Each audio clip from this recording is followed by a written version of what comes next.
Hello বন্ধুরা, নতুন ভিডিওতে স্বাগতম। আজকে আপনাদেরকে দেখাবো ফটোশপে থাম্বনেল তৈরি করার পরে বা ফটোশপে যে কোনো কিছু লেখার পর সেটার কালার কিভাবে চেঞ্জ করা যায়। আমার এক ভাই সুমন ভাই আমাকে কমেন্ট করছিল বা আমাকে কলেও জানিয়েছে যে ভাই আমি তো ওই যে আপনার দেখানো পদ্ধতিতে আমি থাম্বনেল তৈরি করতে পারি বা ফটোশপে আমি টেক্সট লিখতে পারি কিন্তু কালার চেঞ্জ করতে পারতেছি না। আমি চাইলে কি সব লেখা কালো হয়ে যায়। আমি সেটার কালার কিভাবে চেঞ্জ করতে পারি। তো আমি সুমন ভাইকে বললাম ঠিক আছে আমি আপনার জন্য ভিডিও তৈরি করতেছি, আপনি পরবর্তী ভিডিওটা দেখেন। সেই হিসেবে আমি ভিডিওটা তৈরি করতেছি, উনি হয়তো আমার ভিডিওটা দেখবেন আশা করি। তো আপনারা যারা এরকম সমস্যাতে আছেন তারা ভিডিওটা দেখতে পারেন, আর যারা পারেন তারা তাদেরকে ধন্যবাদ। আমি প্রথমত লেখাগুলো আপনি যে লেখাগুলো লেখছেন লেখা কোনো সমস্যা নাই, আপনি ডিজাইন তৈরি করছেন ডিজাইনের কোনো সমস্যা নাই। লেখাগুলো সিলেকশন করার পর আপনি যে লেখাটুকু লেখছেন যে কালারটুকু চেঞ্জ করতে চান টোটাল লেখাটা আপনি সিলেকশন করবেন এইভাবে।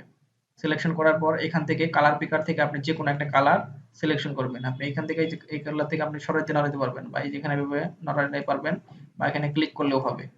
আপনি যে কালারটা দিতে চান, আমি ধরেন এখান থেকে লাল কালারটা দিতে চাই, আমি এখানে সিলেকশন করে নিলাম। মানে এখানে যদি আপনি ড্র্যাগ করেন বা এখানে যে বাটনগুলোতে যখন ক্লিক করবেন, আপনি মাউস যখন ক্লিক করবেন সেই কালারটা এখানে পিক হবে। আপনি এখানে দেখতে পারবেন যে কোন কালারটা এখন পিক হচ্ছে। আমি যদি এইদিকে এখানে করি তখন এখানে সাদা দেখায়, আবার যদি এখানে ক্লিক করি লাল দেখায়। আমি লালটা দিয়ে ওকে করে দিচ্ছি। তারপর এখানে টিক চিহ্ন আছে, এটাতে দিলে আপনার সিলেকশনটা উঠে যাবে, একদম কালারটা হয়ে যাবে, অ্যাপ্লাই হয়ে যাবে। তারপর এখানে আমি অ্যাপ্লাই করে দেখাচ্ছি। আমি অন্য একটা কালার এখানে অ্যাপ্লাই করে দেখাবো।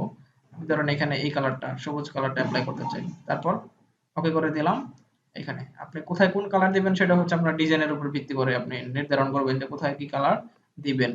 এভাবে আপনি কালারটা চেঞ্জ করতে পারেন। টেক্সট টুলে থাকা অবস্থায় যতগুলো টেক্সট আছে আপনি এইভাবে সিলেকশন করতে পারবেন। সিলেকশন করার পর এখান থেকে ধরেন এখন সাদা কালার আছে, আমি এখানে কালো দিতে চাই। হ্যাঁ, কালোতে এসে আপনি এখানে চাইলে যদি আরো এক্সপার্ট লেভেলের হন সেক্ষেত্রে যে কালার কোড বসানোর অপশনটা হচ্ছে এটা। এখানে কালার কোডও বসাইতে পারবেন যদি আপনার কালার কোড না থাকে। এখান থেকে ওকে। আপনি এইভাবে কালার কোড আপনি ইচ্ছে মতো বা কালার কোড না জানা থাকলে আপনি নিজের চোখে দেখেই যেভাবে কালারটা দিয়ে নিতে পারবেন। এই ছিল আজকের ভিডিও। আপনি এইভাবে যেকোনো ফটোশপের ভিতরে যত জায়গায় লিখবেন, ইংলিশ হোক বাংলা হোক, যে লেখাগুলো লিখছেন সবগুলো টেক্সটের আপনি কালার এইভাবে চেঞ্জ করতে পারবেন। ভিডিওটি যদি ভালো লাগে সেক্ষেত্রে একটু লাইক দিবেন বা বন্ধুদের সাথে শেয়ার করবেন। কোনো মতামত থাকলে কমেন্ট করতে পারেন। পরবর্তী ভিডিও সবার আগে পেতে আমাদের চ্যানেলটি সাবস্ক্রাইব করে বেল বাটন বাজিয়ে রাখুন। সকলেই ভালো থাকুন। আল্লাহ হাফেজ।